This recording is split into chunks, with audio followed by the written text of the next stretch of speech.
We will be live like right now. Trifecta of transformation. Trifecta of Hello, transformation. everybody. Yeah, we cue the intro music. Nissa, our in-house comedian. All right, we are live. Feel free to share. Let me actually edit that privacy public. So you guys check my page and welcome everybody. Please give me 1 second. Let Facebook call everybody out, and I need to share this to one other page. All right, you guys can go ahead and share that. I can't even tag you. So, okay. Happy Saturday. Good afternoon, everybody. Welcome to the Trifecta of Transformation. For those of you in the UK, good evening. For those of you in Cabo, and Mr. Dan is linking in from good evening. And from those of you in the United States, good afternoon. My name is Nathan Akpan, and we've got Mr. Dan Mangena, Ayódele O Kolade, and we are the Trifecta of Transformation. We are a group of coaches who come together to offer our insights, offer our support, and really share our passion for coaching and transformation. But very specifically in our lives, we have a very specific segment where we coach one particular individual live. And in that segment, we call the hot seat. So we do have a new hot seat person volunteer today who will be coming on shortly. So this process is one that is constantly evolving. We just started this recently, but we will be improving on it, and we will ask for your help to do so. So please feel free to comment. Let us know where you're connecting from. If you hear something you like, please engage. Your engagement is feedback to us. And so hit the like button, the thumbs down button, the angry face button, anything that will express how you feel. Please feel free to engage. And we are seeing your comments live. So the trifecta of transformation, the way we've set it up is the first section is actually one of us gets to share a thought of the week, an observation of the week, something that stood out to us this week.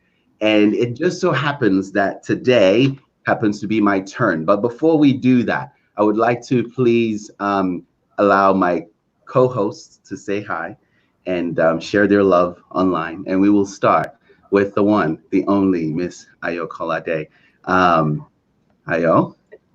Hi, how are you doing? Thank you so much for joining us. We're really excited for today's show. We've got an amazing coaching opportunity. We've got somebody who's going to be joining us in the hot seat.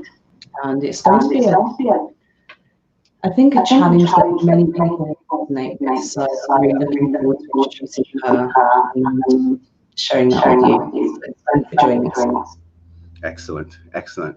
And joining us from beautiful Cabo, Mr. Dan Mangena and Dan. Hi guys, welcome to today's episode. Super stoked to be of service to you today. I am joined by two magnificent, magnanimous, mission-led, marvelous magicians of the mind, and we're looking forward to bring some magic to the table today. Excellent, excellent. And we have fun doing this. All right, so let's go right into it. And our goal is to obviously be efficient with time, because we're also going to spend a fair amount of time in the hot seat section with the live coaching. Today, my thought of the week, my observation of the week, centers around something that I saw, something around Jeff Bezos that I saw that I found very, very interesting. There was an article that I read earlier this week, and it was talking about how you deal with failure, how you deal with setbacks. And the example that was given was that of the Amazon Fire Phone. For some people, you may not know that Amazon had actually attempted to create a cell phone, and I think that was in about 2005. And they called it the Fire Phone. And yeah, it didn't quite work out too well. As a matter of fact, that project was shelved after about 3 months. 90 days after release, it was done. Okay, but here was the very interesting thing.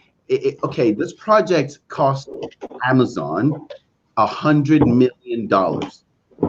It took them about 1,000 people to actually be part of this project.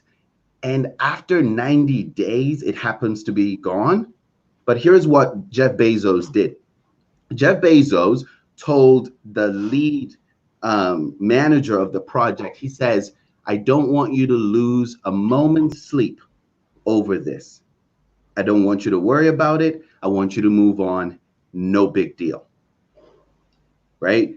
And that really, really stood out to me. And guys, view Ayo and Daniel, after this, if you have any comments, please, I want you to, chip in on this. But that really stood out to me because, a lot of times leaders, we're butthurt and we're going to try to blame somebody and say, oh, why didn't this work? Or that was a failure. But here was what happened was that out of that Amazon project, out of that Fire Phone project, years later came Echo. Years later came Alexa. And that came very clearly from that project that was deemed a failure by everybody else, right? Sorry, my computer is acting up. From that project that was deemed a failure from everybody else.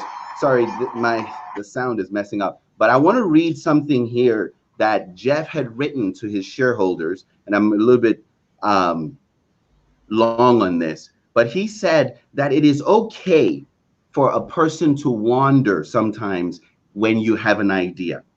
That idea might not hit the spot, but eventually it will happen to be profitable if viewed properly. So that $100 million mistake, that $100 million failure happened to billions of dollars today for Amazon, when everybody had forgotten about this project. So that was something that stood out to me and really drew my attention, number one, from a leadership standpoint, and number two, from a strategic, pick yourself up, move forward standpoint, and then learning from your mistakes or your past experiences, and then seeing what can I use from the things that had happened to me in the past, right? Because they're all treasures. So I hope that we all have that ability. We all have that ability not to beat ourselves up in the moment, because yes, it may hurt, because these things could end up being assets of immeasurable value later in the future. So that was my thought of the week. That was my teaching moment, even to myself, and a reminder to myself. So I figured I'd share that with everybody. And I'd love to please get your feedback, Ayo and Dan, if you've got anything to add as far as what I just relayed. Yeah, sure. You want to go? Okay. So thank you for sharing that, and great, really, really great thing for people to reflect on. It speaks a lot to one of the presuppositions of NLP, an NLP trainer. And one of the presuppositions of NLP is that there's no failure, there's only feedback. So in any given moment, whenever we feel like we've made a mistake or we feel like we've failed at something, it's not an opportunity or a reason, to take a stick and beat ourselves up about it. It's an opportunity to receive some feedback and actually move forward. And like you said, use that information to support ourselves in moving forward. So for me, that's what it brings up. And, it really, really resonates in, I guess, many areas of many people's lives. And that there is no such thing as failure. There's only feedback, and it's what you do with that feedback and how you decide to move forward with your life and how you decide to move forward from those learning opportunities that's going to be the difference that makes the difference. So that's what it brings up for me. What about you, Dan? For me personally, it's this whole idea of we at this level of consciousness are limited on what we can see. So the people that didn't have the foresight to see the potential to this may have deemed it as a failure, may not have been able to pull the blessing from it, or may even have cut themselves off from their blessing by getting caught up in, oh no, it didn't work out and this and that, and gone in a downward spiral. But the visionary in that situation was able to see, do you know what? I don't know what blessing is going to come from this. And just being open to that blessing enabled it to convert into a blessing. Because if anybody that was in charge of that project at any point had said, oh, well, put this on the shelf, you know, you're getting fired for wasting 100 million and sorry, shareholders and this and that, the entire energy of that would have put them on a timeline where we wouldn't have had this innovative technology from them. It probably would have come from someone else, but it didn't come from them. And so it's a reminder for my part that at this level of consciousness, we can't see the whole picture. We don't know what the potential is, but just being open to there being potential allows us to receive the blessing of the potential. And that's what it resonates with. All right. That was good. That was a good way to bring it back home, because, you know, if we're not open to making mistakes, I really do recall a while back in the past where Amazon had not made a single dollar in profit. And the board of directors were talking about how Jeff was, they were thinking of replacing him.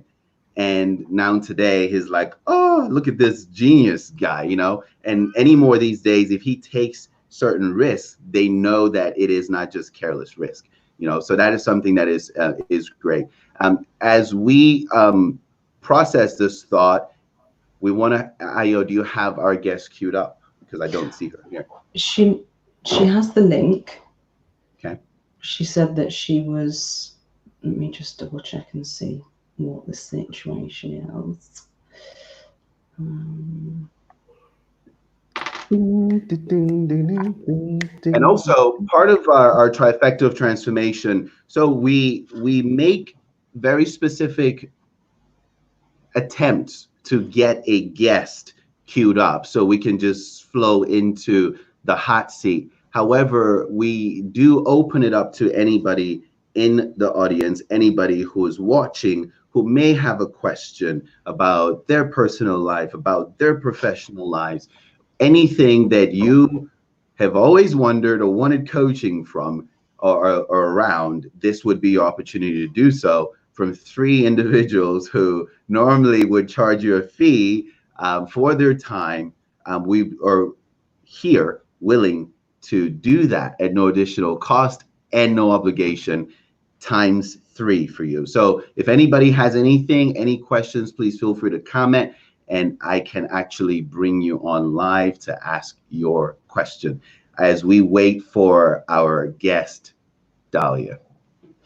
Yeah, I've just messaged her and she does have the information, so she may be having some connection issues. So I'll just wait and see what she comes back with and see where we go from here.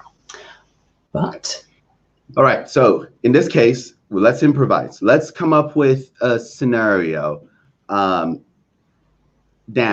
tell me, what are you doing in your business? What have now with coronavirus and all the whole process, what are you doing to stay on top of your game? Are you changing anything in your business? Are you pivoting in a specific direction? Are you seeing opportunity in, oh, Dhalia is here, so we will table that thought. Oh, that is something we're going to need to talk about here, because not only, you know, do we have the ability to talk the mind and manifestation and everything else, I think business strategy is also a very powerful angle that folks need help about, right? Because we can't just meditate our way only to success. But since we do have our wonderful guest here, I am going to let Ayo, because she is a direct guest of Ayo's, I'm going to let Ayo introduce our guest, Dhalia, before I bring her on. Ayo. okay, so this is, there's a lot of people. I'm not sure how to There's a lot of people. Yeah. Is there anything we can do about that? I can hear you fine. So. Can you? Okay, maybe it's just me. Okay, cool. So Dhalia is a wonderful, wonderful friend of mine. We met on social media 3 years ago. And she's one of those amazing people that just is, you know, supporting me on, we're supporting each other. And she decided that she wanted to come on as a guest, and she's got an incredible challenge that she's facing and she wants some support with it. So I'll let her come on and we'll take it from there. Welcome, Dhalia. Hello, hello, hello. Hi, Dream Team. Good afternoon. How are you? This was a manifestation that actually came through. So I'm so thankful to be here. Well, glad. We speak manifestation pretty well, so we're glad to have you. It's Where are you? Where are you connecting from? I'm in Laguna Beach, California. Fun. Yeah, that's the place I always wish I am. Every time we have terrible weather in the Midwest, I was like, oh, I wish I was in California right now. And so you chose a great place to be. So Dhalia, I don't know anything about your question today. I don't believe Dan knows either. So you're gonna just lay it on us. Tell us what's on your heart, what's on your mind, and what you would like support with. Well, thank you very much. And what's been on my mind for a long time, and what's been heavy on my heart, and something I have not been able to process. I've done many modalities, and I've worked through a lot of things. But the one thing that I just can't get right, guys, is relationships, particularly with a significant other. My last relationship ended very poorly, and bring in childhood trauma, fear of abandonment, and here I am, you know.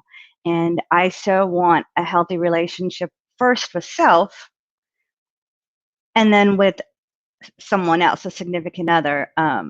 And I want the whole deal. I want to get married. I want to have a relationship where there's give and take, honest communication. We're not scared of each other, and we build on that. And I feel like that's almost a luxury in 2020. Like I haven't been able to find that, and it scares me because I feel like I was meant to be in a relationship, and it's something I've wanted for so long, and I don't want to give up quite yet. So that's where I'm at. Excellent. Thank you so much for sharing with us and for your willingness to come on, and for the trust also that we will at least be able to support you in this regard. And that is definitely a core matter of the heart. So yes, thank you again. So who's gonna go first, Dan or Ayo? You guys are going first. I will happily go first and jump in, Dhalia. Pleasure to have you. It's really interesting because in my 20 years of personal development, the one area that always eluded me to easily navigate was relationship, actually. And the thing that became clear to me is that because I was riding under this illusion that relationship had some dictate imposed on it by someone else. And actually the magic started to happen for me when I stopped seeing it as something that was in the realm of someone else and focused entirely on it being about how I was showing up. When we go into universal law and look at the law of vibration at its core really speaks to how our measurable frequency relates to our reality around us. And it's been sexed up and its beauty's been lost in woo-woo-ness here and there. But what it really says at its core is, I can only experience what I'm a vibrational match to, only. And when we start to layer in self-acceptance, responsibility, and being deliberate, focused purely on how we are showing up, with a level of certainty in our mind that it will be reflected in our reality, then it doesn't become this massive challenge about I need to find the right person that does this and I need to do that. No, it's what is the vibrational frequency of what I want to experience, and how do I step more deeply into that today? And vibrational frequency is another one of those phrases that I think has been lost in some of the purple fluffy talk. All it means is our emotional state, because our emotional state is the first point of contact with our vibrational frequency. It's the first part of our physical experience that relates to that. So by understanding what variation of you in the infinite possibilities is having that experience that you want, and then spend every day stepping more deeply into that. Reality must respond by giving you reality that matches it. Am I making sense so far? Absolutely. Because, I mean, in terms of dealing with the mental piece of it, I personally have been coaching under Ayo, and she's been giving me some magic in terms of clearing out the cobwebs that are standing between. But the standing in between doesn't matter unless I know where I'm walking towards. And once I am specific in where I'm walking towards being a set of emotions, an emotional blueprint, or a combination of emotions and feelings that represents a vibration that I am already experiencing as that variation of me, then I can have it. So my question to you is, the version of Dhalia that's having that beautiful relationship, that's whole and fulfilled, how does she feel? And what can you do today to step more deeply into that? That's a great question. And I thought about it a lot. I believe the disconnect is from the heart and the head. My heart wants one thing and vibrates at a frequency, and my head vibrates at a completely separate frequency, and self-sabotage enters. So I show up as unavailable emotionally, spiritually, in that realm, and it's confusing. It's confusing to myself. Some of the things that I do don't make sense. And I've looked at that, but I haven't gone very deep. I stop at that. I'm with you. Well, first and foremost, in terms of dealing with, I mean, if we look at what's going on in the Nugget, which my illustrious co-hosts are the real masters of, what's actually happening is, let me take a step back. I've got this phrase that I share all the time, is that you've never failed at anything. The mind is a perfect executing machine. It never fails at anything. The disconnect is between what we consciously desire and what we unconsciously desire. So at a deep level, you're succeeding in achieving an outcome. The disconnect is that the conscious desire is not flowing into an unconscious desire. And that's, again, where the inner work that Nathan and I really excel at comes in. But none of that matters unless you are razor clear on what the outcome is and deeply committed to following through. Because one thing that sometimes we lose sight of, and I have this in my own life in some areas too, is that we say we want it, but do we really want it? Right. Is the payoff of where I am bigger and giving me more leverage than getting to the outcome? I'm having that with my health at the moment, my health and fitness. We did some timeline stuff, Ayo and I, and I got through some consistency stuff and some other bits and pieces because I was doing a similar thing with my health and fitness. I'd get to a certain point and then I'd stop and I'd revert, and then I'd get to a certain point and I'd stop and I'd revert. And I actually came to understand that the pain of pushing through that barrier was too much for the leverage that I had to stay where I was and stay comfortable. Right.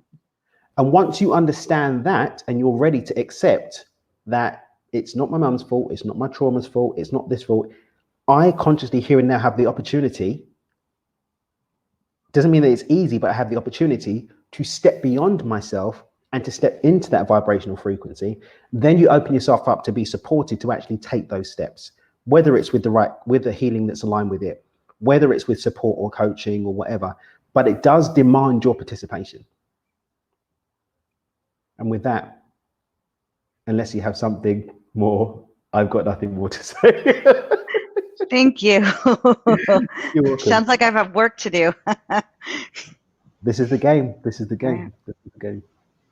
So thank you for, I just want to express, first of all, just take a moment to just say thank you so much for being here with us, Dhalia. I have got so much love and appreciation for you, and the relationship that we've built on social media over the years that we've been connecting is just something that I appreciate so, so much. And just want to say thank you for being present with us. Thank you for taking the opportunity to be here with us today and for giving us the opportunity to share our light with you in person, in real time, not just messaging, you know, not just commenting on posts and stuff, actually real time. I'm really, really, really grateful that you showed up like this, and it shows that speaks to your commitment to yourself, to actually wanting to change this situation that you continue to find yourself in, and wanting to do something different. And from what you've shared so far, you said that there's a disconnect between the head and the heart, and it's like almost like you don't know what you want. So may I interrupt briefly there? Dhalia, your camera, I don't know if your camera moved or... There we go. Hold on. Yeah. Okay, thank you. Let's get that going. There we go. I think it's a split screen. Okay, so the first question I guess that I want to ask is, do you want a relationship, or do you want a relationship with yourself? Self first. Self first, right. Because that has to come first. And I think that you have, I think one of the things that I adore about you so much is that you have such a deep level of self-awareness. You know your blind spots. You're constantly working on yourself. You're constantly, taking on board the things that you see either on social media or the advice that you're given, and you're constantly wanting to do the work and wanting to improve on the areas and the challenges that you're facing.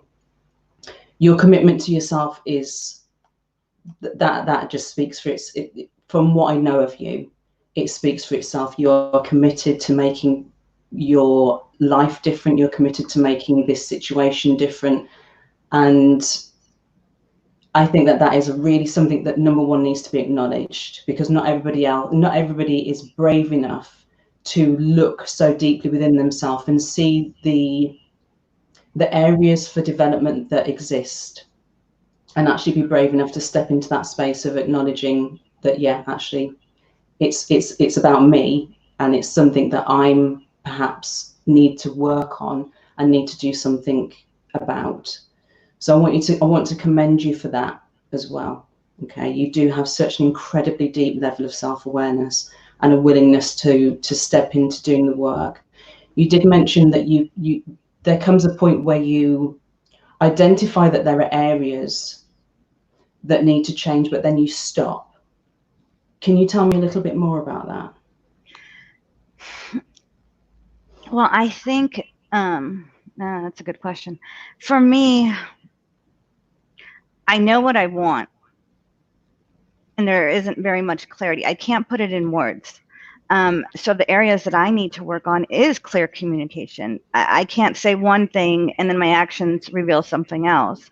I can't shut down when we have, when I have hard conversations or conflict. I'm a runner. I love to run. I'm out the door so quick. And that isn't fair. I don't feel that's fair, not only to myself, but that is not a healthy coping mechanism to just run.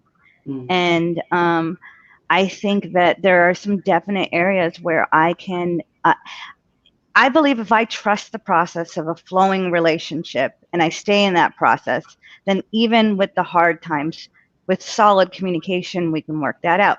I can say that, but when something happens, I'm a total different person. I'm a total different girl. And I'm the first to show my displeasure in the behavior. And some people will not stay with that for too long. It's not tolerable. It's not sustainable.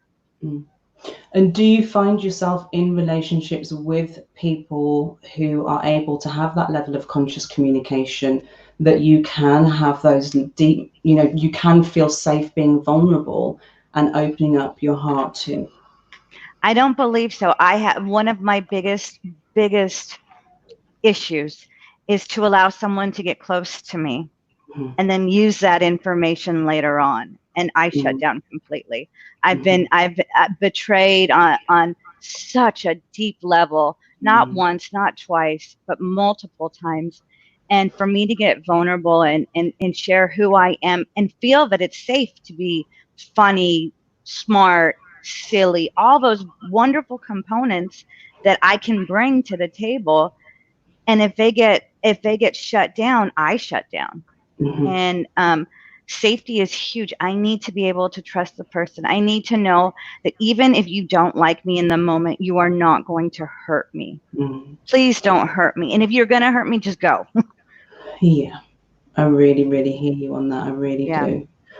And you mentioned, thank you for your bravery. for showing up in the way that you're showing up. Just take a moment, just take some deep breaths if you need to. You're doing an amazing job. Thank you. You're very welcome. So, you see, you mentioned also about trauma from childhood. And I'm assuming that these times that you've been betrayed over and over again, that also impacts on the level of trauma that you experience when it comes to bonding with people. See, the human brain is wired for connection. But unfortunately, when we experience trauma, especially from a young age, and I can really, really connect with this because it's something that has been problematic for me in life and in relationships as well. When you experience, high levels of trauma, especially from childhood, unfortunately, that rewires the brain for security and for protection. So where the brain really at a base level wants to connect and wants to bond with other human beings, when you've experienced the level of trauma that I believe that you have, and that I certainly have, the brain becomes rewired to actually protect itself. And so that's where you're probably and potentially experiencing this self-sabotage. And that's where you're experiencing this level of unavailability that you are experiencing, or that you've identified, which you're then actually experiencing and seeing reflected back to you in the partners that you're attracting. So even though you want to be emotionally available, and having a relationship is probably one of the most important things to you, one of the things that you want to achieve most in this lifetime that you're in, unfortunately, because of that, and I'm illustrating this point because I want other people who are perhaps listening in or who will watch this later on to also understand the impact of childhood trauma and ongoing trauma, especially in relationships. Okay, and also for you to, to hear perhaps your own story reflected back to you, because sometimes that can impact on our ability to have a deeper, even deeper level of understanding about ourselves. To just hear your own story be acknowledged and be heard coming out of somebody else's mouth. So although you have experienced the levels of trauma that you've been through, what I want you to hold on to and understand is that it is not undoable. It is not it's not irreversible. It is reversible, and you can come out the other side. Okay, I want you to take, if there's one thing that you take from the information that I share with you, it is that the damage can be undone. Does it take work? Absolutely, it does. Does it take commitment to self? Yeah, you have that already though. Sometimes it does take working with another person so that they can help you to see the blind spots that perhaps on your own. You're committed to personal development. I know that about you. You're committed to your own personal evolution. You're committed to wanting your life to be better and to improve. Sometimes it takes for somebody else to assist us in seeing a complete 360 around our head that perhaps we can't see. One of my first coaches shared something with me. She said, you can't see the back of your head without two mirrors. Okay, you're one mirror, and somebody else can help you to see the blind spots behind you that you can't see and help you to work on them. The material that you're kind of working with is material at the unconscious level, perhaps, because you're talking about, self-sabotage and displaying behaviors that you don't necessarily, you wouldn't consciously want to display, but it just becomes an automatic response to these situations that you're faced with. You see, trauma doesn't necessarily come back to us as memories. It comes back in responses to situations. And a lot of the times those responses are unconscious. And that's why it's so important to do that. I mean, you mentioned about kind of, you haven't gone as deep as perhaps you need to go in the work that you've done. My advice to you is that sometimes we do need the support of another person to go to those levels of darkness, to go to that uncover those shadows and really do that deep level of work, especially if you've been through trauma. And it brings to mind a quote from Carl Jung, which is, until we make the unconscious conscious, it will continue to direct our lives, and we will continue to call it fate. So if we don't bring the material that is at the unconscious level to our conscious awareness, and you do this, I know that you do this because of the work and your commitment to your personal evolution and self-development, but there's probably some material underneath the material that you have been able to access that you would benefit from perhaps getting some support with uncovering some of that and working through it, and then having a very, very different experience of relationships in the future. Because it is about your relationship with yourself first and foremost, but then obviously you want that to become a relationship with somebody else. It also brings so many things are coming to mind, and you'll get, it's sometimes when things like this are being shared, it's not always possible to absorb everything, but you'll get a copy of the video so that you can absorb it and go back over everything. Okay. What I want you to also consider is that when you continue to do the work on this particular issue that you've been facing, what you'll start seeing is something that Abraham Hicks. Are you a follower of Abraham Hicks? Are you familiar with Abraham Hicks? So Abraham Hicks is like one of my favorites. So one of the things that is coming up for me is a steady stream of almost right on the way to that which is perfect lies before you. So as you continue to work on yourself, what you'll continue to see is relationships that you will experience that will continue to improve as you continue to improve on your way to that which is perfect lies before you.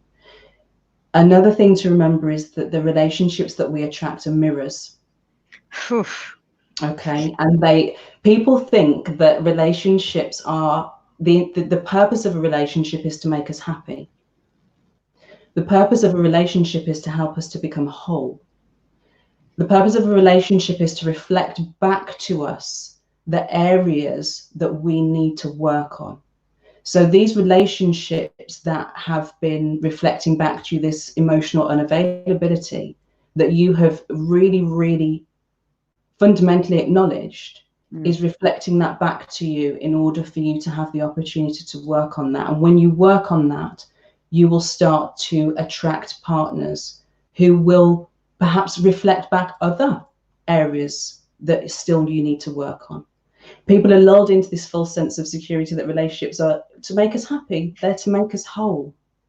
They're there to help us to see our shadows and to see our darkness, to bring that to light and to do the work on it. So those are the thoughts that come up for me. I know that I've said a lot. I feel that as I was speaking, there was some shifts taking place. There was some acknowledgements taking place at a very, very deep level. So I think I've said enough for now. So I'm going to pass over to Nathan and see what he has to share. But before I do, is there anything else that you want to ask? Is there anything that you'd like some clarification on from what I've said that would be helpful at this moment? I don't believe so. I think you touched on I think that you touched on a lot of different areas, but brought it into one. And I understand that language. I like simple. I complicate everything. So you simplified it, yet left the door open for me to go deeper and deeper and deeper. So thank you. My heart goes out to you, and I love you so much. Thank you. So same.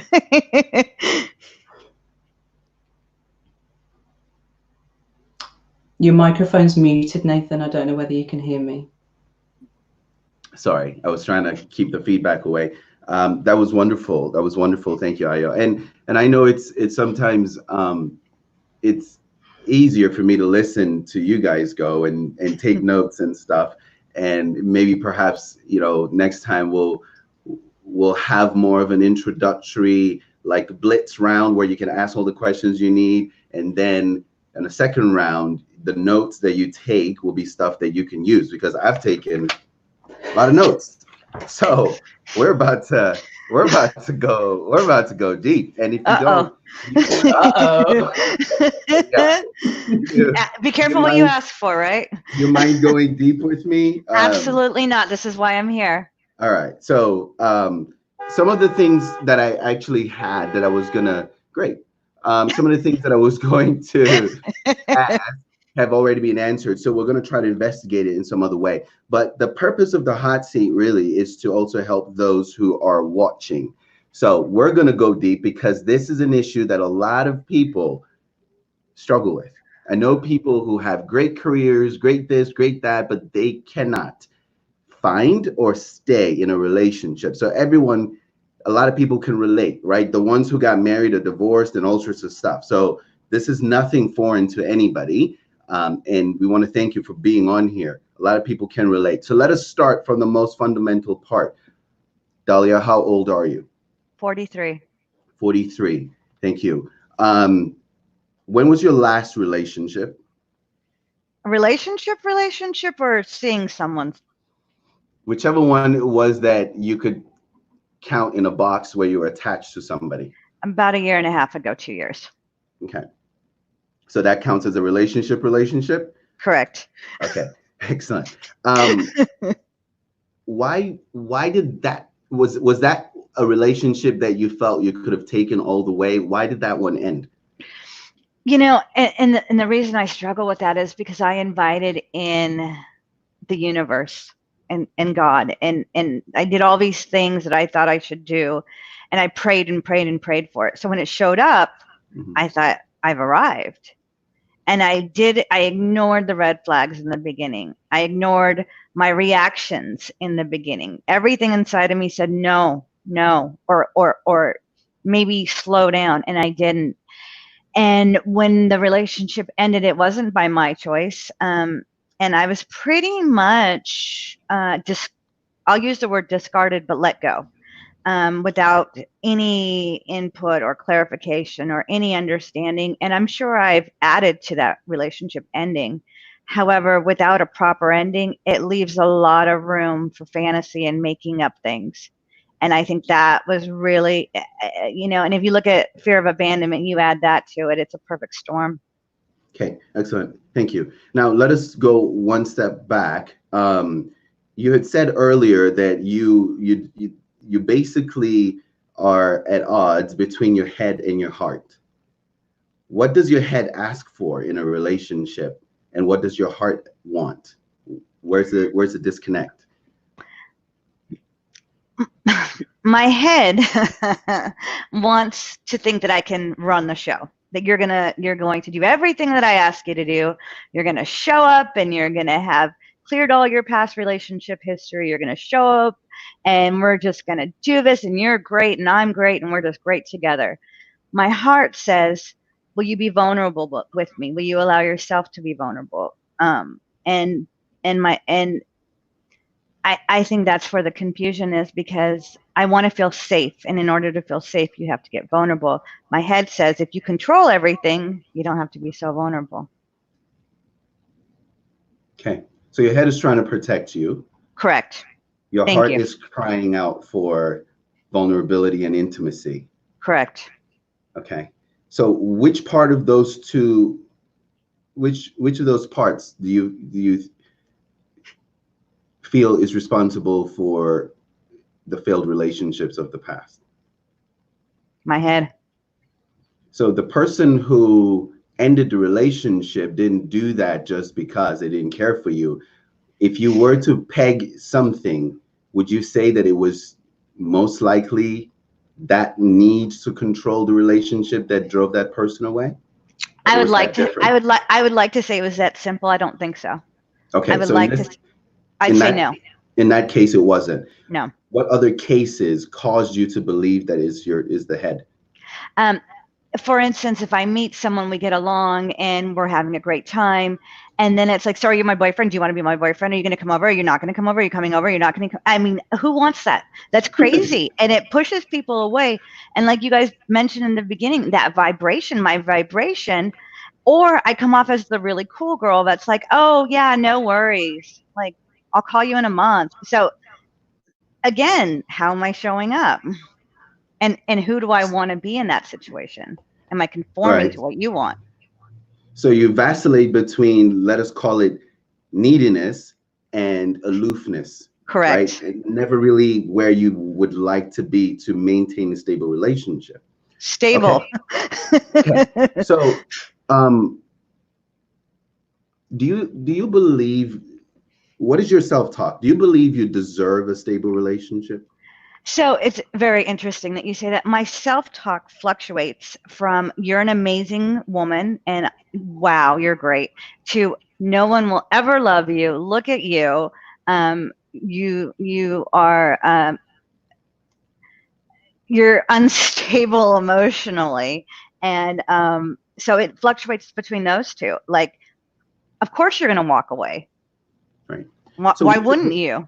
Which of those two voices have been in your head longer? Which have you lived with longer? The second. The one that says, I am not worthy of love. Okay. That I will destroy everything. So then the question is, I know you brought up trauma, and sometimes the true cause and the true root of our trauma may be unknown to us. But if you knew where that story came from, what would you say happened? I would say from a very early age, I was told that I'm stupid and that everything that comes out of my mouth is wrong. And I've carried that into everything. So my fallback is to keep quiet, or my voice doesn't matter. What I feel doesn't matter. What I'm asking for doesn't matter. So don't even bother listening to me because it's not even worth you hearing. Right. So what is your relationship with yourself most of the time? Oh, you guys are getting deep. Disconnected, very disconnected. Sometimes I feel like I'm present. My feet are on the ground. I'm totally in reality. And other times I'm thinking, what am I doing? What is happening right now? I mean, I'm successful in many areas of my life. And I beat myself up a lot. It's very simple. I take the sword and, every mistake I take very, very, very hard. Right. And including when you're at home alone, wishing you had somebody with you, but you don't.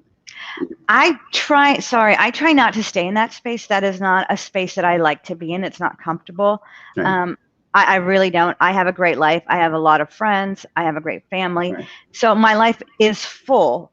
And my self-talk when it's 3 o'clock in the morning and it's just me is, I don't know if this is ever going to happen for you. Because? Because maybe it's just you're not worthy of being loved the way you think you should be loved.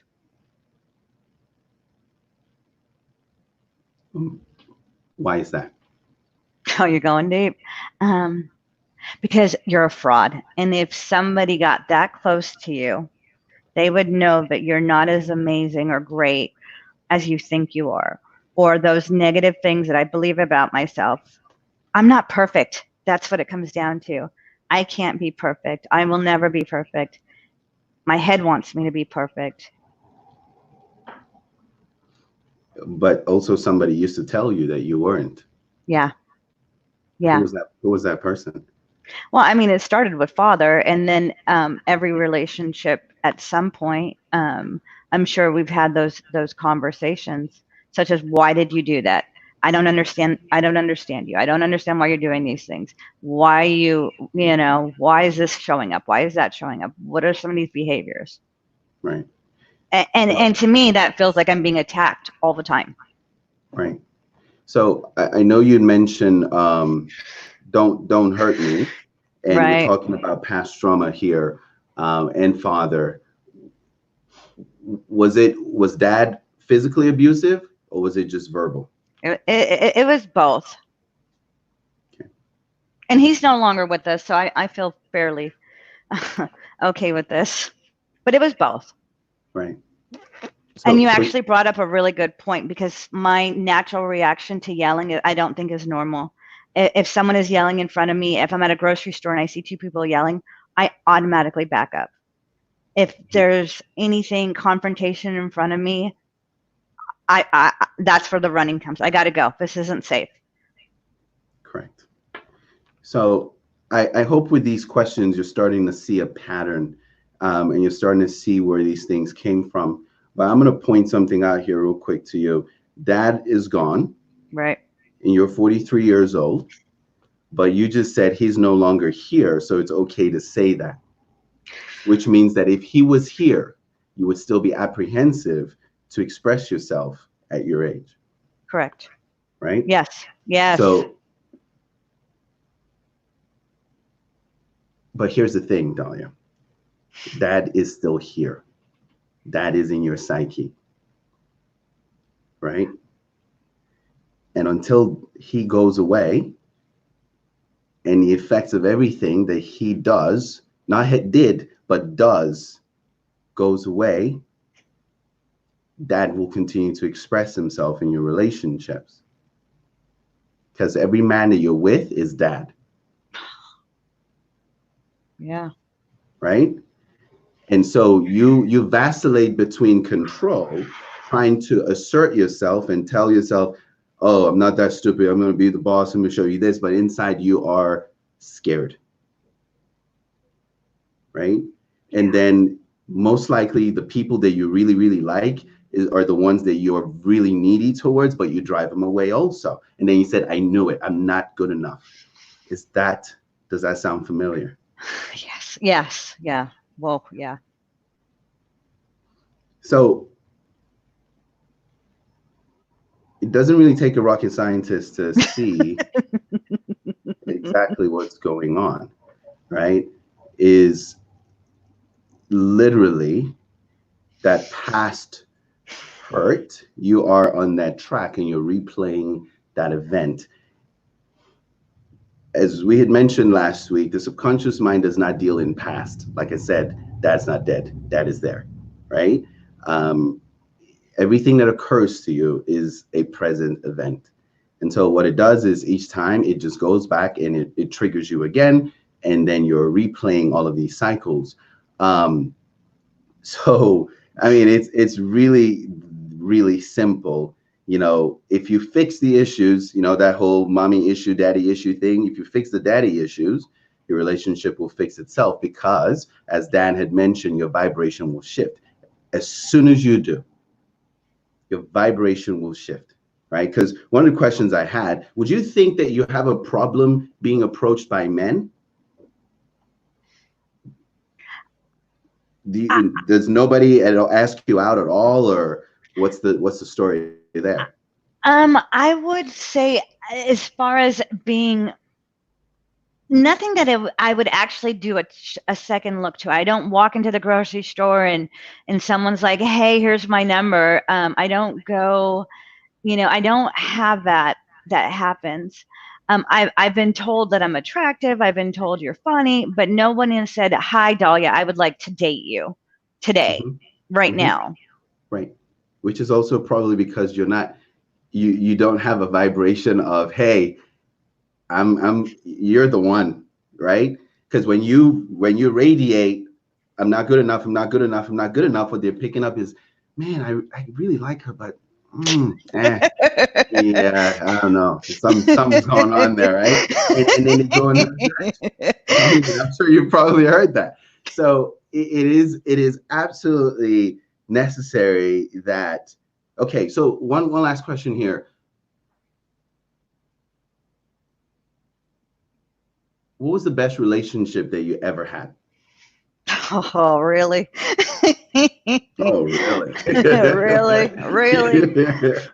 One of my favorite relationships, it died about 7 years ago. And unfortunately, that was one of those relationships where it was a long-term relationship, and in the end, it was inevitable. There was no growth, and there was not going to be any growth, and it was sad. It was very sad for me. And I think after that, I've so struggled with who am I, because I was, you know, it was a long-term relationship. He had a child. I was very attached to that child since he was a baby. I felt like I was divorced, and then brought back into single life that I wanted no part of. Did he give you a reason why it ended? I left in the end. It was, like I said, it was inevitable. There wasn't going to be any marriage, and we weren't able to play house forever. And why wasn't there going to be marriage? Oh man, you know, and I'm gonna say this for anyone who's listening. When a man tells you he does not want to be married, believe him. When a man tells you he does not want any more children, believe him. And that's very flexible in that statement. I mean, it could be with you right now, but believe them when they tell you it's with you, because it's the truth. It's the hard, ugly truth. With you right now, not happening. Right. Yeah. That's a huge point. I'm sure these guys are going to add to that, but that's so true. There's so many women go into relationships thinking, oh, I'm going to change him, or it's only a matter of time, right? But here, that's not even the issue. But the question is, could it perhaps be, you guys cohabited together, which means you got along fine, it sounds like. No, you did not? Oh, no, absolutely. Okay. So, but there was something keeping that individual, and usually I'm telling you, if a man can live with you and all this stuff, he likes you, but there's something keeping him from crossing that threshold, right? The memory that comes from me very deeply is I was on vacation in Hawaii, and this is right before the breakup. I was on vacation in Hawaii, and he said, the best thing about you being on vacation was I didn't have to do anything for you. And that was the game over. That hurt on a really high level. That was it. I'm such a burden, and I ask for literally nothing. Right. Yeah. Right.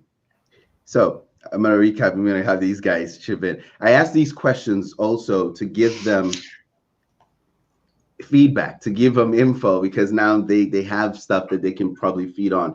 But just really simply is, if you fix the experience, the relationship that you had or have with dad, your life will absolutely alter. Okay.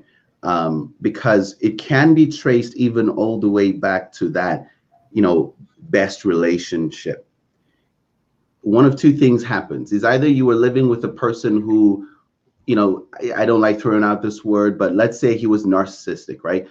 People who have experienced trauma will tend to be okay living in some situation. So it's either you should have removed yourself early and you didn't and you stayed, or something about your vibration was registering not wifey material, right? Love her to death, but not marrying her kind of thing.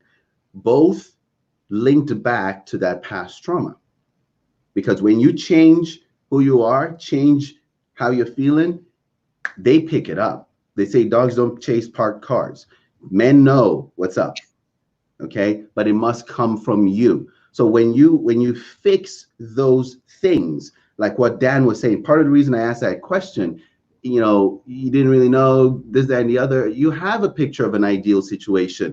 It starts with your best relationship and some, right? With some upgrades. So you have a direction that you can go, but it's really hard. It's like going on a trip with a broken leg. You're not going to make it. So you need to fix the broken leg, and then you grab the map, as what Dan was saying, which is your ideal, and say, all right, I've got this feeling. I'm ready for a trip. Oh, voila. Somebody pulls out to the side of the road and say, hey, can I give you a ride? You're like, oh, who'd have thought, right? And that's because you are attracting that and vibrating at that frequency of she is a great person. Seriously, I can't believe you've been single this long, Dhalia, kind of thing, So I'm gonna shut up here, but that I hope that we could have still gone deeper, but I hope that that you've hit the spot, because I saw the reaction with the whole dad situation. Fix that and it's done. All right, who's going next? Thank you, Dhalia. Okay, before I roll out, do you have any comments, any questions?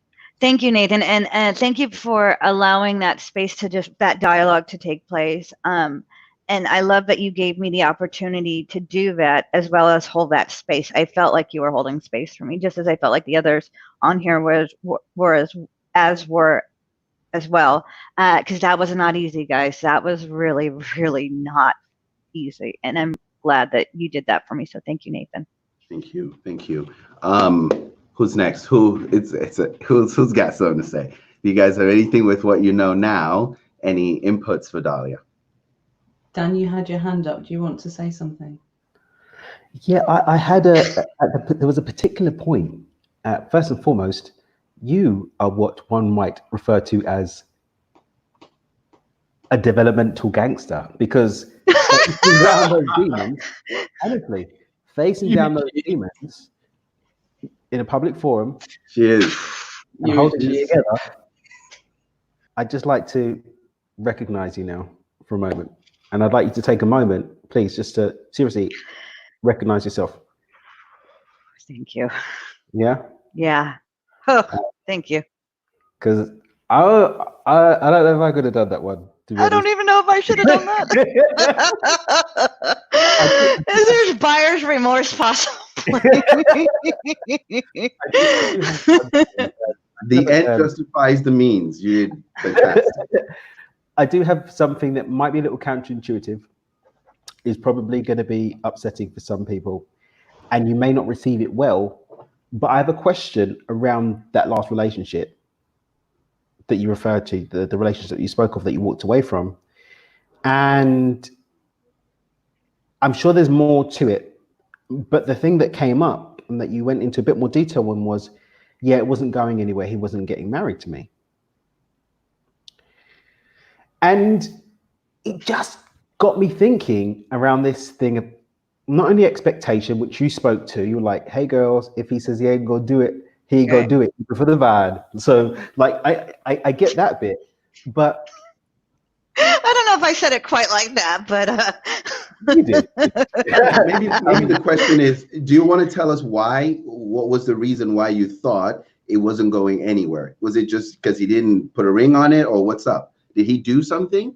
Because it changes the narrative. No, that's a hard one.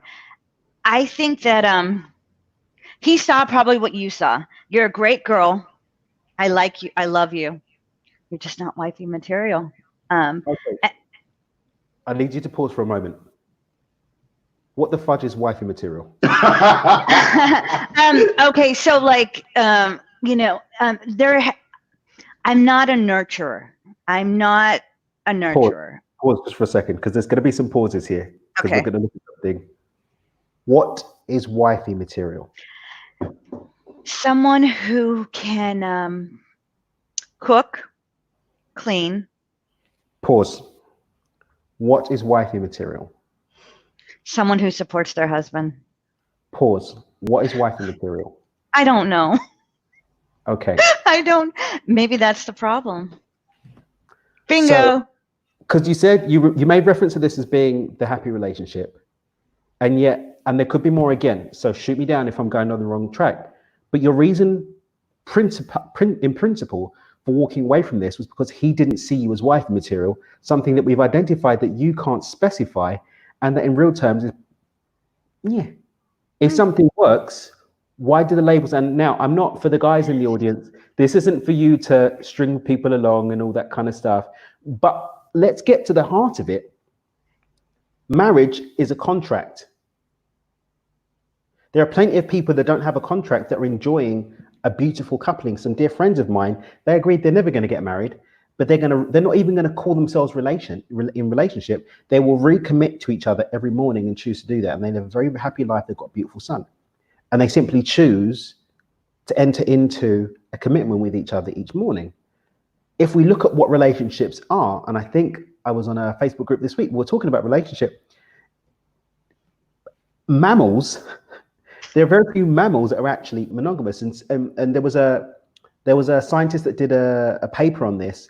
He said, well, for a mammal to actually be monogamous, then it will only ever mate with one of its kind. And even if that one passes away, it won't move on. So the fact that we can chop and change in and out means that we're not intrinsically monogamous. Now, this isn't about polygamy, polyamory versus monogamy. This is looking at the reason that you gave yourself to walk away from something that you said worked for a reason that you can't actually define. So I'm going to say culturally. Culturally. Yeah, and it's that simple. It's that simple. So why deny yourself happiness on the basis of what culture says should or shouldn't be the case? I think that I also bring in that dynamic. I want to get married. I love you. I don't want to get married. It's not going to happen. Culturally, I'm being pushed to it. And there's now strife. If the end game is I want to be married and you're not going to do that, you can only have so many conversations. Okay, but what I'm trying to sort of nudge you into looking at is, and this isn't about wanting to be married or not being married. This is moving beyond this conversation that we're having with you today, taking on what's being shared with you and laying it against a backdrop of rules for life that you've decided yourself, not that society's given you, that you don't even know the meaning of anyway. Yeah.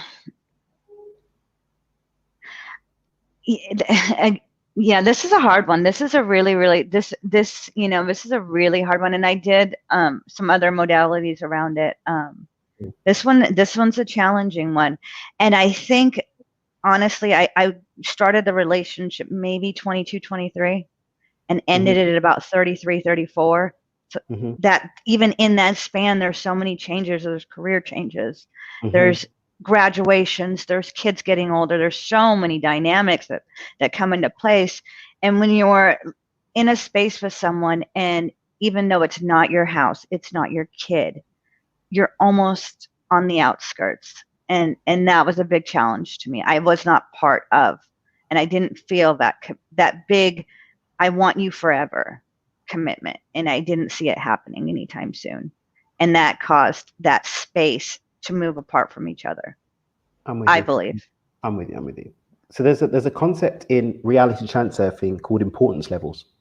And this tags on to the idea of vibration, because what Vadim Zeland, the creator of it, says is that when we have excess importance around an idea, it throws off our vibration.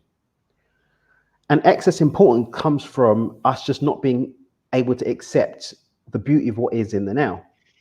And so if I'm in a situation, and again, this isn't about not enforcing your desires. This isn't about having the boundaries of what you want. This isn't about people leaving people along. This is purely about being okay with what works and not shifting away from what works on the basis of something that you don't even subscribe to because you don't even know what it really means. So if you within your heart are like, do you know what? I have set the standard for myself that a commitment will be demonstrated to me with marriage and with family, then go for it. But my thing is that I'm inviting you to do is not to allow the beauty of what is now to be disrupted by something that's been defined by another person, place, or thing. That's all I wanted to offer. It's not saying, oh, forget about marriage, girl, just get what you can. No. If that's what you want, dig deep and make sure that at a true heart level, this is what you want, and that it's not actually an excuse for you to walk away from something that may give you what you really need, which is love, which is companionship, and all that good juicy stuff. Does that make sense? Absolutely. Yeah. Okay. Thank you. Thank you. Thank you. So, Ayo, but before Ayo does that, let me rephrase this, because I really see where Dan's going here. Okay, so if we were to put what we've kind of told you about, so hopefully you have a framework, it would be this. You got to fix your trauma issues. Number two, Dan had already said this from the beginning, you need to have clarity on what you want. Inside of that clarity will be this question: what if he was the best person I've ever met, but did not want to be married because he doesn't believe in that, but he adores me and he's committed to me? Would you be happy enough? Right? Because absolutely. Okay, so because you have to be really clear about what that means for you, what a relationship means for you. Again, what is a marriage but a relationship that we invite the government in? That's really all it is, like Dan is saying. So you must be clear, gain clarity on what commitment is. And then if you say, oh, he has to marry me, then you have to ask yourself, where did that story come from? So trauma, clarity, and we'll pass it to Ayo. First of all, I want to acknowledge you again, because this has been very deep and you have shown up in your absolute truth and your absolute vulnerability, and that is a very, very brave thing to do. So I just want to take a moment to acknowledge you first of all. Okay. I want to know what your self-love practice is. You mentioned that your self-talk is not very positive, and it's the one, there are two kind of overriding voices, and the one that's not very positive is the one that's overriding over the two. What are you doing to combat that, and what are your self-love practices like? If they're existent, do you have any self-love practice? That's a good point. I've never, if you asked me about self-care, I could tell you I meditate. I love, baths, and I love the beach, and there's so many things I love to do. I love memes. You guys know that. But self-love, I don't know. That one, I don't know what that necessarily looks like. And then going back a little bit before, I don't know what it feels like to be adored. I've never been adored. Mm-hmm. I don't even know how to adore myself. Mm. Because that's what I was going to come on to asking you next is, so you don't have a self-love practice. Do you have love for self? I love my strength. Mm-hmm. Good. I love my compassion. Good. I love that I know how to show up for others. Mm-hmm. I love that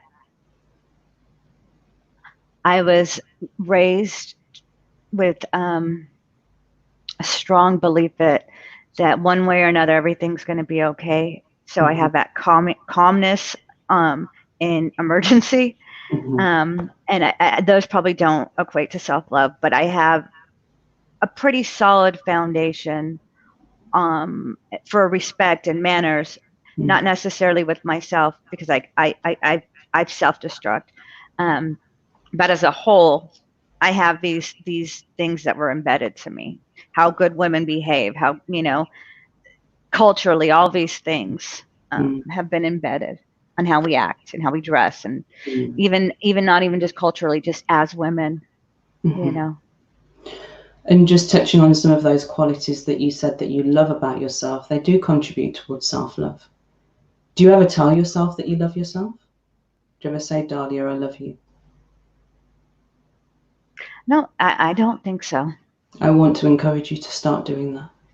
I don't think so. It might feel uncomfortable at first, but it's a practice that I would like you to start cultivating. And it doesn't have to be out loud. It could start off, okay? Yeah. It could start off being once a day. When we have experienced trauma, childhood trauma, it's possible that the people that we expected to love us and show us love weren't able to show up in the way that we needed them to. And they weren't able to protect us in the way that we needed them to, right? So we have to do our job of reparenting ourselves. And that begins with loving ourselves. So I encourage you, and I challenge you to begin telling yourself, I love you, it's going to be okay. Self-soothing on the inside and telling yourself, I love you, Dhalia, I love you. And replacing that internal dialogue, that script, that negative self-talk that you've got. There's a very simple 3-step process that you can take yourself through, because you do have the level of self-awareness that is required in order to fundamentally transform negative self-talk. You have to have, number one, self-awareness. So you have to be aware of the thinking that's going on. Number two, so that's the first step, is to catch it. Then you have to check it. So you want to check what's going on in that self-talk. What is that conversation that you're having with yourself? Is it true, or is it just BS stories that you've got on loop that are repeating themselves from past experiences, from childhood, from relationships that are on loop in the background that you didn't even know, that you weren't even aware were playing? So number one, you've got to catch it, which you do because you have that level of self-awareness. Number two, you've got to check it. So is it true, or is it just BS that is somebody else's story? And then number three, you've got to change it. but you have to be consistent in the practice in order for you to rewire the brain. This is a CBT process. Okay, it helps to rewire the brain and change that negative self-talk from negative to positive. If you do this consistently, you will start to have a fundamentally different experience of your self-talk, because you are going to start to be that parent that you needed when you were little, and you're going to start to replace those old records with the records that you actually want to hear. Okay, so those are two things that I want to encourage you to do. So number one is self-love, telling yourself on a daily basis, I love you, it's going to be okay. Even when especially when it feels uncomfortable. Not even when it feels uncomfortable, especially when it feels uncomfortable. Dhalia, I love you, it's going to be okay. Dhalia, I'm here for you, it's going to be okay. The second practice I want you to begin cultivating is combating your negative self-talk. You have to become aware of it, so you catch it, you check it, and if it's not true, then you change it into something that you actually want to hear.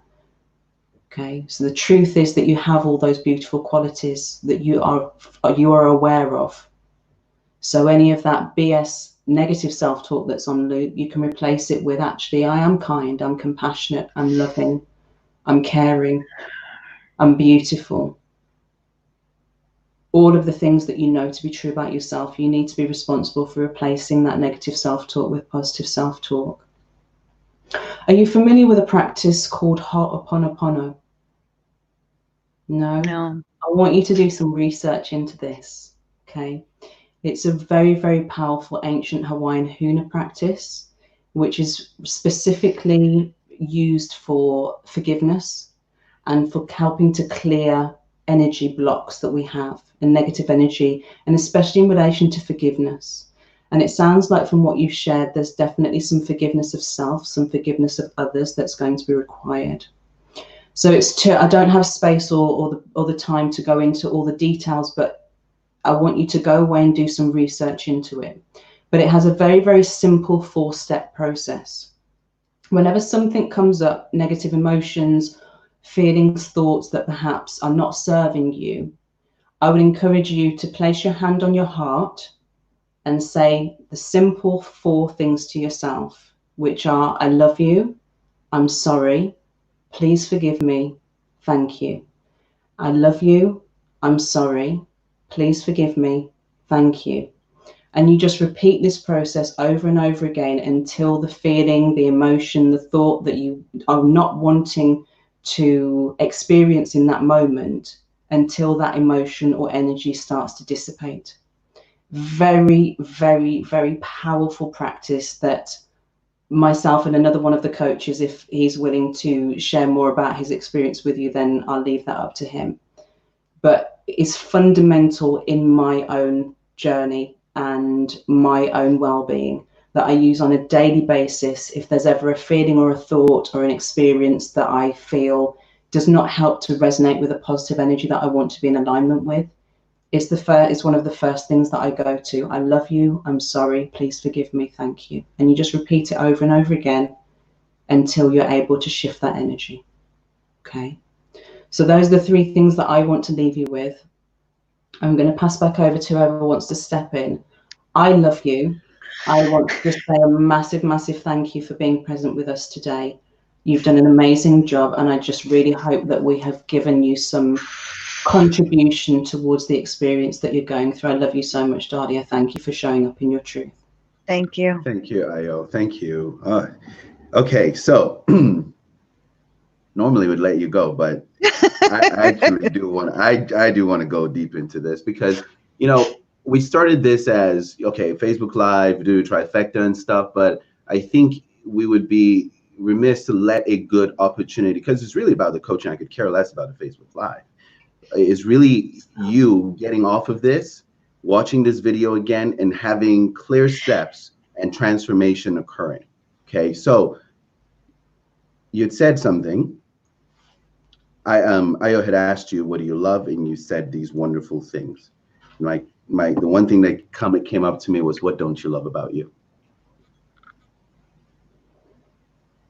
What don't I love about me? Mhm. Because she asked you, do you love yourself? And you said, I love this, I love this, I love this, I love that. I gotcha. Okay, so you didn't say, yes, absolutely love myself. So what don't you love about Dhalia?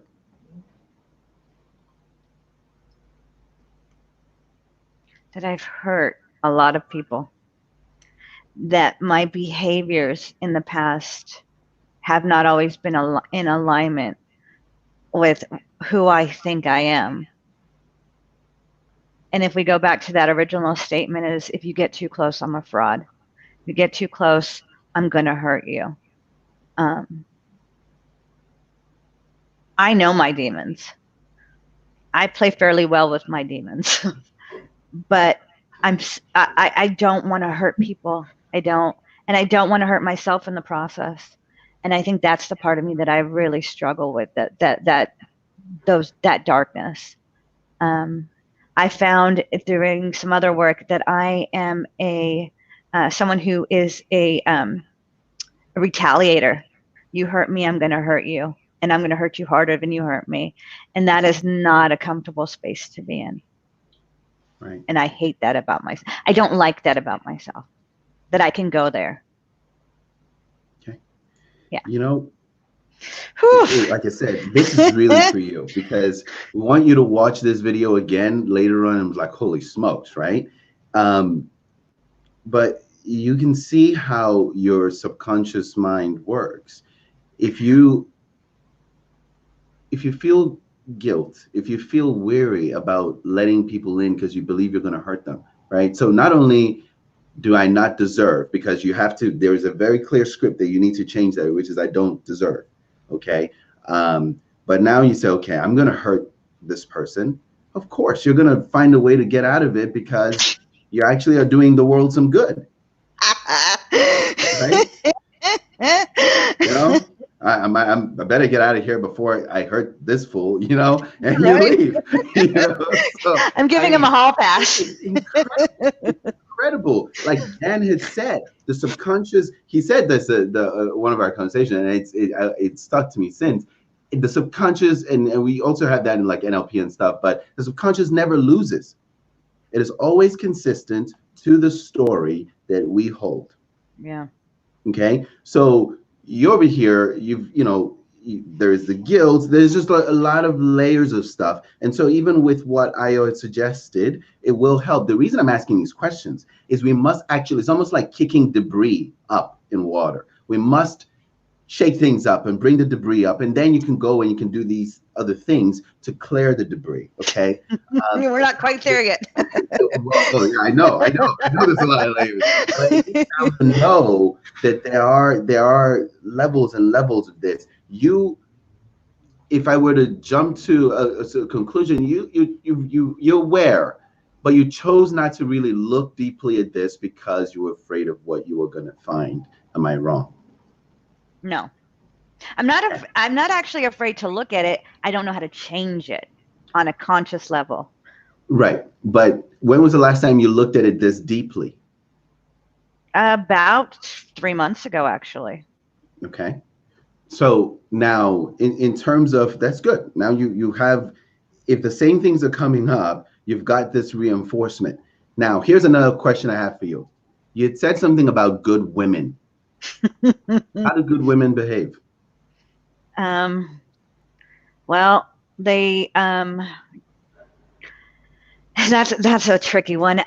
They behave in the sense, see, that's a very tricky one, because I personally believe do whatever you want, however you want, just don't hurt yourself or anyone in the process. I think that we are able as women to do whatever we want, but there's always a price.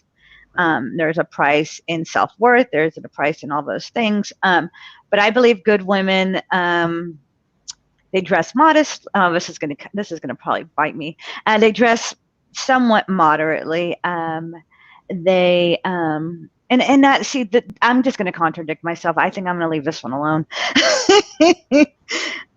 But yeah, I'm gonna leave this one alone. Are you a good woman? Oh, good God.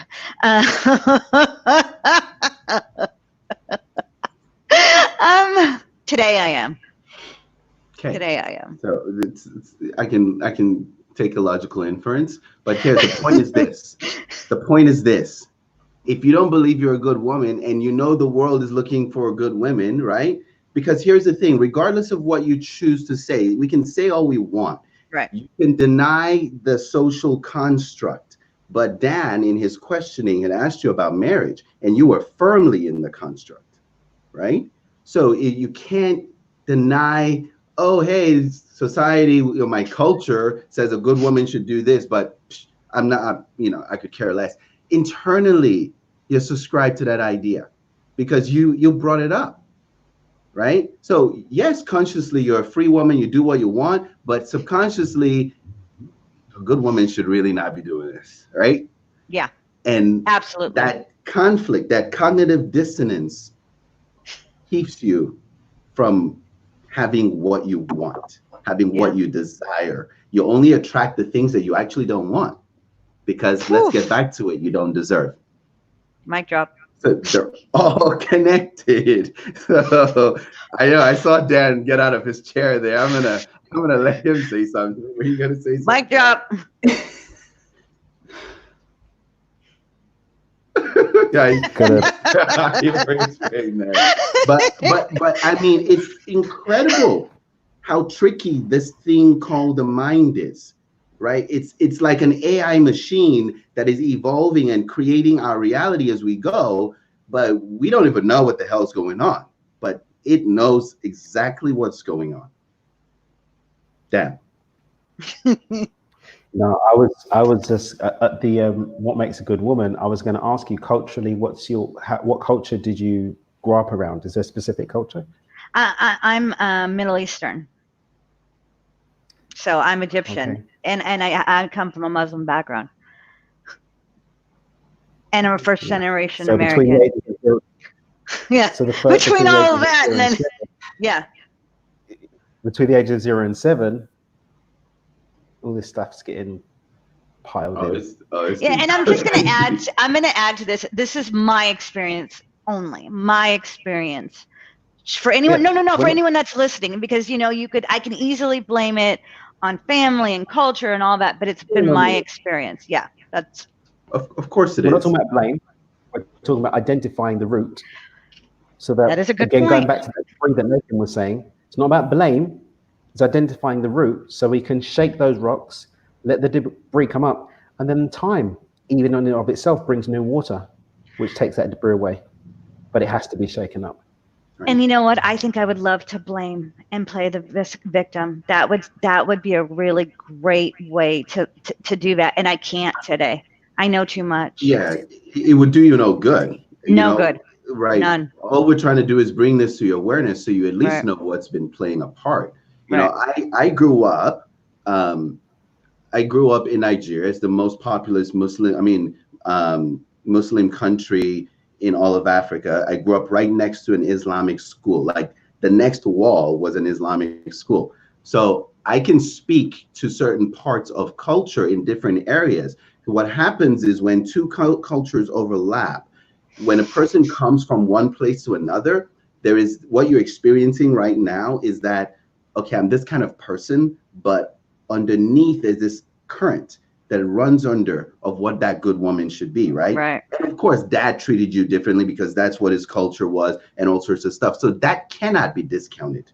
It's not putting you in a box or person in a box. It's just that when we start looking at the metadata of how people interact within cultures, you tend to have these repeating patterns, right? Yeah. So I understand your sense, you were really trying to be sensitive to others who are watching, but this is the reality. We cannot deny the effect of culture on what we are expressing today, Yeah, and you know what? As you're saying it makes me. It really is a huge factor, but I think I dismissed on many levels at many different points. I dismissed it. I wanted to be different. Because I wanted to be different, I wanted to be raised different. And I wanted to be able to do everything that everyone else was able to do without, feeling like I'm a bad person for doing it. And I think that created a war within myself. So it's absolutely something that I have struggled with. And I think that's my takeaway. Dan.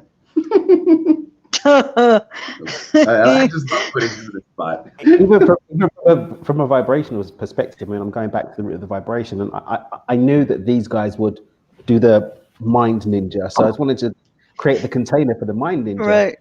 Even down to vibration, that disconnect from the conflict, the value conflict that's happening at a deep level, because you've got your conscious choice going against the backdrop of something that's been deeply ingrained. Right. Any specifically programmed culture that's being imposed on someone from a young age is going to create a value conflict as that person seeks to move away from it, especially if they don't have the tools to do that in any state of flow. Right. So, for example, going to the NLP and the hypnotherapy and the mind tool where you can go in and do the ninja, if you know how to do that, and you're making the shift from one value system to another with those tools, very different conversation. If I don't understand that my unconscious mind works with symbols and impressions versus words, I'm going to beat myself over the head. No, this is what I am. This is what I am. And then when I fail to make that transition because I haven't spoken the right language, I'm then layering on top of that failure. So I'm reinforcing the unworthiness, I'm reinforcing the failure, I'm reinforcing these disempowering states and creating a vicious downward spiral, which pulls me even further away from being in a conducive space to create the outcomes that I want. So from all of that down, it's unless I know the language of change, I'm probably not going to achieve the change as much as I desire it. And in fact, the inevitable failure is going to reinforce those patterns, my unworthiness of change, I'm not this, I'm that, and blah, blah, blah, and hold you even deeper hostage to those patterns and behaviors. Over and over and over and over and over again. Yes. Yeah. All right. Wow. Oof. Yeah, we've gone way longer than we expected to. Ayo, do you have anything to say? Otherwise, I was jotting some summaries down of everything we've said. We could just reiterate that and wrap up. But please go ahead if you have anything else. I think it's been trifected. It has been trifected. The dream team, guys. The dream team did its magic. Wow. Yeah, Dhalia is for real. Like I love your willingness to be. This was a hot seat today. I love your willingness to be on this hot seat. Like it was hot. It was hot.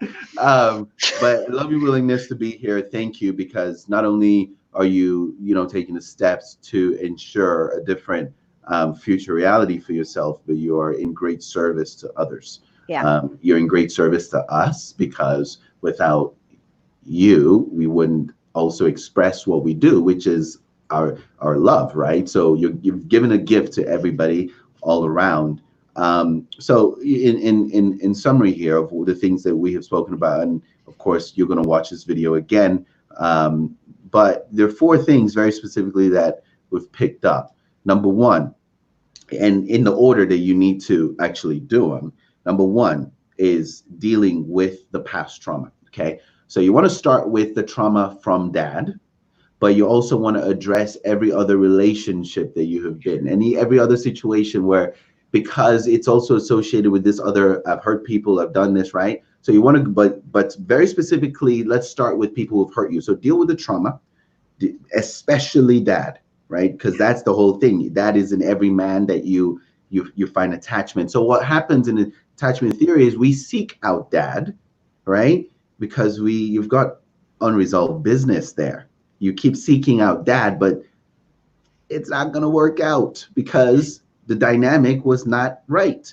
And so that's the thing. When you change that, that's going to change. So after you fix the trauma, you want to do exactly what Dan said. You want to gain clarity on this thing called a relationship. You want to create, he always has this thing, he talks about the ideal life blueprint. You want to create this blueprint, very clear roadmap of what that ideal relationship is. You said you haven't experienced certain things in relationships. You want to go Google it. Say, what is a loving relationship like?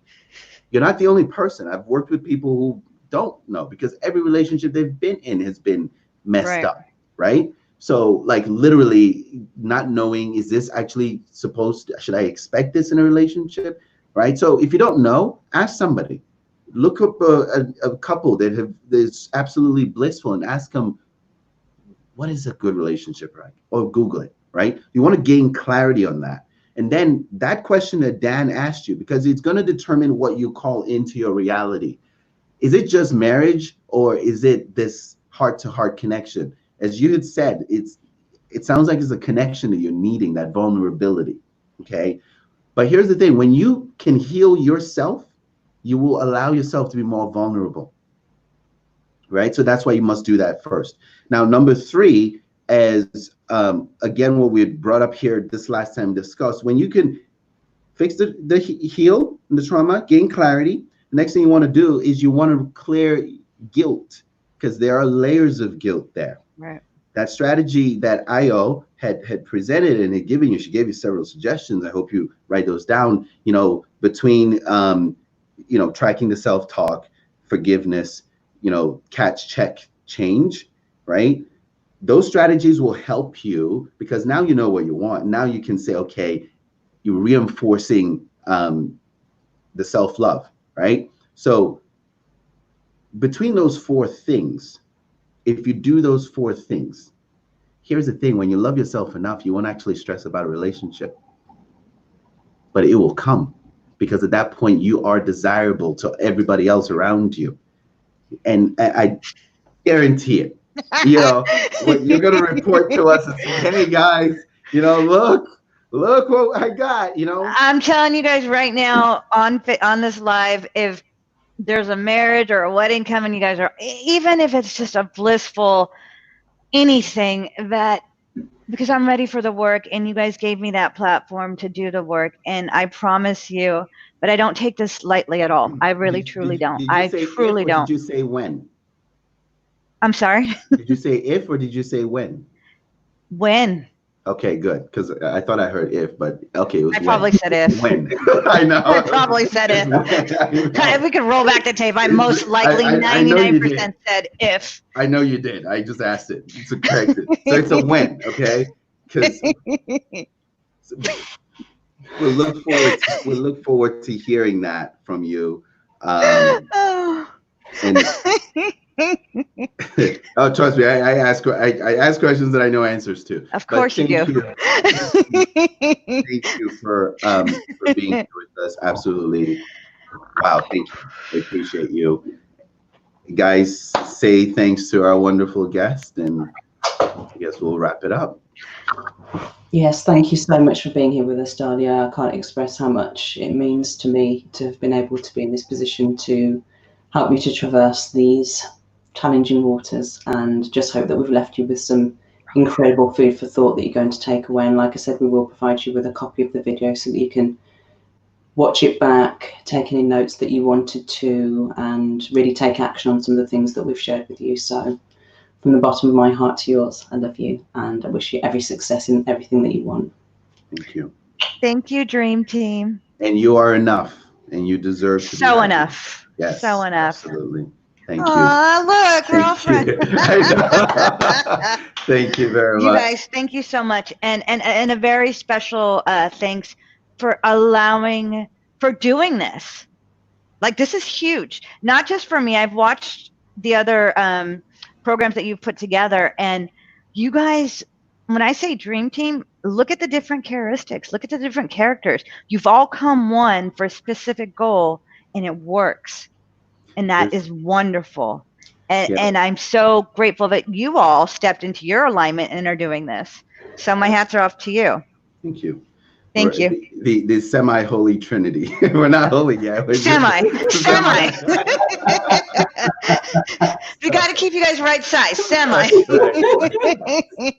Thank you so much. Thank you. And for everybody who's been with us today, thank you for hanging in there. This was definitely a very special version of Trifecta of Transformation, but we hope that you find value in this particular scenario, this particular hot seat, and we will be with you again 3 Central Time not next week, Saturday. We'll have to figure it out. We'll announce the date. We're still trying to figure out if we should do it weekly, every other week, or monthly, but it will be same time, 3 Central Standard Time and 9 GMT, I believe, and whatever the hell Dan is, whatever that time is there.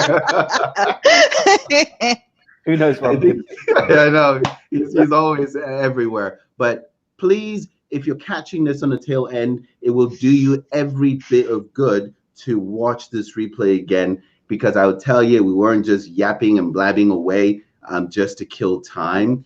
There was just so much gold and nuggets in here. I've learned so much myself, and I'm certain you will too. If nothing else, you'll know somebody who needs this information, and you'll be able to share that with them. So without further ado, we want to thank you very much again. My name is Nathan Akpan, and my name is Ayódele O Kolade. Thank you for being here with us. I'm Daniel Mangena, Dreamer CEO. Keep dreaming with your eyes open. Thank you, guys. And Dhalia, you have a good one. Bye, guys. Thanks, guys. Bye-bye. Ciao.